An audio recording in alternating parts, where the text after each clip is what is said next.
point at this point? I'm actually speaking at the March. I'm delighted to speak at the March as a founder of Save British Farming and a farmer. It's about food, really, and it always was about food. Yes. Brexit, and it's urgent.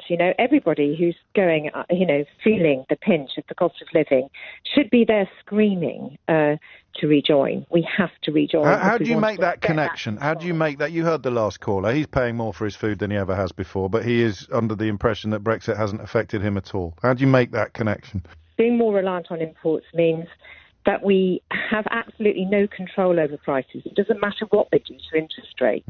We've got no control whatsoever. And you're on a hostage to a fortune on world markets. It also means that food is going to become much shorter in supply.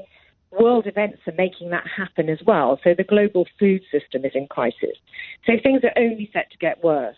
We are in an inflation trap because of Brexit. And all the worst things are happening in the world at the same time. And we're like frogs being boiled. And everyone's saying, no, I don't know about Schengen. And no, I don't know about this and that. I mean, God, it's urgent. You make a very powerful case for the argument that the aligning of the planets at the moment would actually render reducing our potential for food security, reducing our potential to move closer to self-sufficiency is the single stupidest thing we can do in the context of food supply. But here we are doing it. Here we are right in the middle of doing it and being told that it's a great idea. But what are you going to do in your speech? How are you, because the bloke on before you, was it, I think Stuart, he is paying more than ever before for all of his food, but he doesn't realise it's got anything to do with Brexit. He thinks his life hasn't changed at all, even as his wife prepares to retire early as a consequence partly of Brexit. How do you reach him? How do you persuade him that it's worth all the fuss and palaver? Putting 10p in Nigel Farage's slot is going to have the heart of every decent person in the country sinking. The last thing we want is more of his greasy face on the telly. But Because, James, after Christmas, you're going to see food shortages, which are going to continue to get worse and worse and worse, and food is going to become... So then I'll just come back here and say, well, I got a turkey. What are you talking about? Project Fear. But extended food shortages actually cause a lot of trouble. And people already, we have got, problems with people not having enough food, and there's people hospitalised with malnutrition. Our hospitals aren't coping with the influx of patients as it is. Things are set to get an awful lot worse. And instead of going, we need to let it work for a bit longer. No, I've not said that. I've not said that. No, that was an early caller that pretty much everybody thought might have been yanking my chain when he claimed to have voted Remain, which is one of the occupational hazards of these sort of conversations. But no, hang on, it's the urgency that I need to. Because globally, India is protecting wheat and rice exports already. Yeah.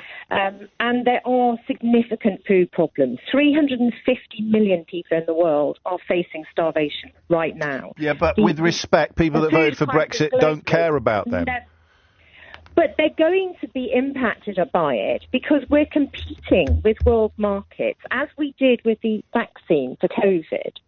And we are actually becoming poorer and weaker by the day. We need to wake up and go, do I want to be boiled as frog? Or do I want to get out and stop this? This is the trick, then. This is it. No, this is the absolute nub of the problem, isn't it? Is that you see it more clearly than I do as something that is so urgent and so important that the absolute sooner the better, whereas the idea of waiting for the oil tanker of political will, never mind public opinion, waiting for the oil tanker of political will to turn around is, in your view, a mug's game. And I know you're right. Absolutely. I know you're right. Because nobody's insulated from chaos.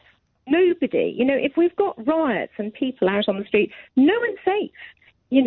That's the bottom line. And I don't want to be in that place. At the moment, we're just being ratcheted up by the Bank of England going, we'll put interest rates up again, which is actually doing nothing at all apart from hurting more people who have got mortgages and need to buy food.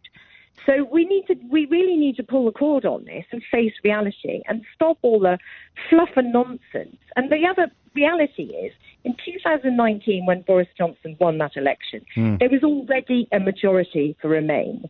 But we never got the opportunity to vote on it.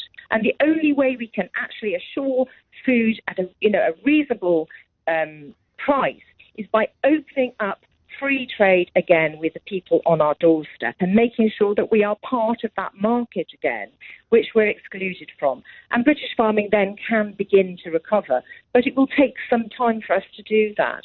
But food is the most important commodity. We die without it.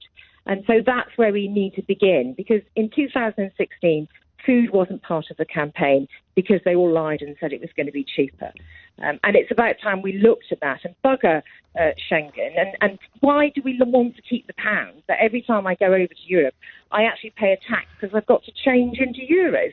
Let's embrace it. I can't wait to have the euro. I can't wait to have Schengen and not have to do biometric tests every time I go to Europe. You are brilliant. Do Americans believe like us in Britain? We have federalisation. Embrace it. It's the future.